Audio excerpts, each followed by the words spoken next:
Important question जो board के exam में बहुत बार पूछा गया है। क्वेश्चन है हमारा, अनुपातों A1/A2, B1/B2 और C1/C2 की तुलना कर ज्ञात कीजिए कि निम्न समीकरणों के युग्म संगत हैं या असंगत। संगत या असंगत जानने के लिए हम दो समीकरणों को लेंगे जो रैखिक समीकरण होते हैं। तो दो चर वाले रैखिक समीकरणों की गुणांकों का हम तुलना करते हैं, जो कि A1, B1, C1 समीकरण 1 से आते हैं, A2, B2 और C2 समीकरण 2 से आते हैं। ये तीन प्रकृतियाँ होती हैं, तीन प्रकार के इन दो भुजाओं का जो भी कॉम्बिनेशन बनता है, दो संयोग बनता है, वो ये हमारा इस तरीके का होता है। ये समीकरण एक हमने ले लिया, A1x + B1y + C1 समीकरण 1। दूसरा A2x + B2y = C2 समीकरण 2। तो समीकरण 1 और समीकरण 2 में से x का गुणांक, y का गुणांक और अचर पद का, इन तीनों के अनुपातों को जो संबंध बन रहा है, उन अनुपातों के संबंध के हिसाब से इनके हल और इनकी प्रवृत्ति और इनका जो ज्यामितीय निरूपण है, इन रेखाओं के बीच का जो संबंध है उसको देखेंगे। तो पहला है A1/A2 यानी समीकरण 1 से A1 और समीकरण 2 से A2, इनका अनुपात बराबर C1 B1/B2। ये पहला वाला ही बराबर नहीं हो रहा है।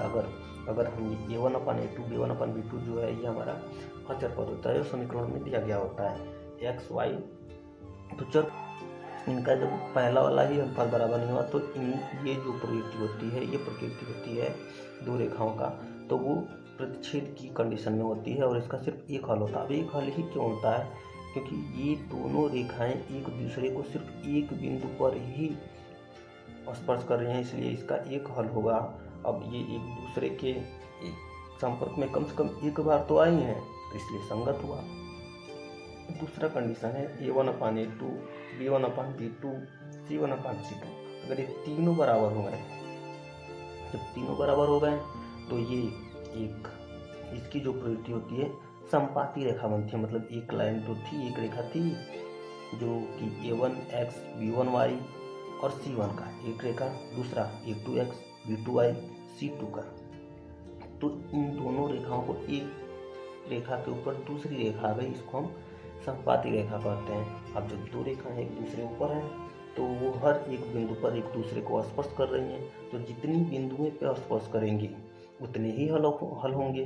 तो इसके अनेक हल होंगे या फिर इसको अनंत हल भी कहा जाता है।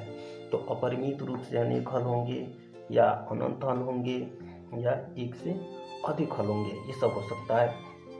और इसकी प्रवृत्ति होगी वो संपाती होगी। अब हल हो रहा है मतलब संगत है। फिर तीसरा कंडीशन होता है A1/A2 B1/B2 और तीसरे C1/C2 के बराबर नहीं होता है। अगर C1/C2 के बराबर नहीं हुआ तो अब ये दो रेखाएं जो पहले वाले में परिच्छेद कर रही थी, दूसरे में संपाती, मतलब इसमें एक बार स्पर्श किया, इसमें अनेकों बार किया, इसमें ये तीनों कंडीशन याद होने चाहिए।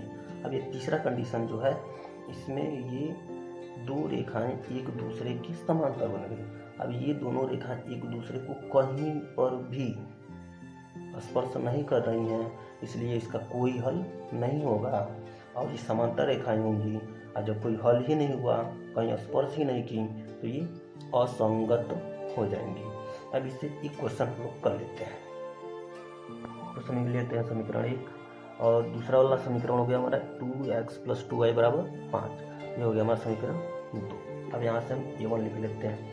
A1 = 1, मतलब एक इसमें दिया नहीं, E2।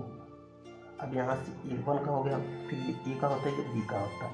तो B1 जो हो गया हमारा 1 हो गया, फिर ये C, तो C1 जो हो गया 5 हो गया। फिर यहाँ से A2 निकलेगा, तो A2 = 2, B2 = 2, C2 = 5। अब A1 B1 C1 आया कहाँ से? अब देखते हैं इसको A1 B1 C1 कहाँ से हम ला रहे हैं, यहाँ पे लिख दे रहे हैं। इसका जो सामान्य सूत्र होता है रैखिक समीकरण का, A1x + B1y = C1। इसका हो जाएगा a2x प्लस b2y बराबर c2। अब समझ में आ गया होगा a1 b1 c1 ये a2 b2 c2 कहाँ से आ रहा है, ठीक है। तो अब इनका हम अनुपात बनाते हैं।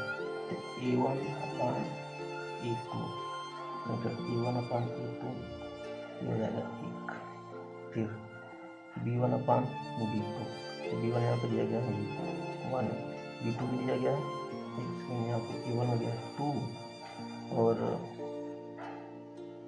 ये 2 है 2 तो ये 1 अपान 2, b1 अपान 1 b2 अपान 2, तो ये फिर आगे हो गया हमारा 2। इसके बाद c1 अपान c2, c1 5 दिया गया, c2 भी 5, ये कैंसिल हो जाएगा 1। अब इनका तुलना करते हैं, तुलना कर रहे हैं तो a1 अपान a2 b1 अपान b2, a1 a2 बराबर है 1/2 ये बराबर हो गया c1 अपान c2, c1 अपान c2 यानी कि ये इसके बराबर नहीं है। जब नहीं है तो ये वाला किस में कंडीशन में आता है, भी पढ़े थे। तीसरा वाला जब बराबर नहीं हो रहा है इसका मतलब ये बोल सकते हैं कि इसके कोई हल नहीं होंगे, इनकी रेखा की जो प्रवृत्ति होगी वो समांतर होगी, कोई भी हल नहीं होगा। इसलिए यह युग्म असंगत है, असंगत होगा, आंसर बराबर असंगत।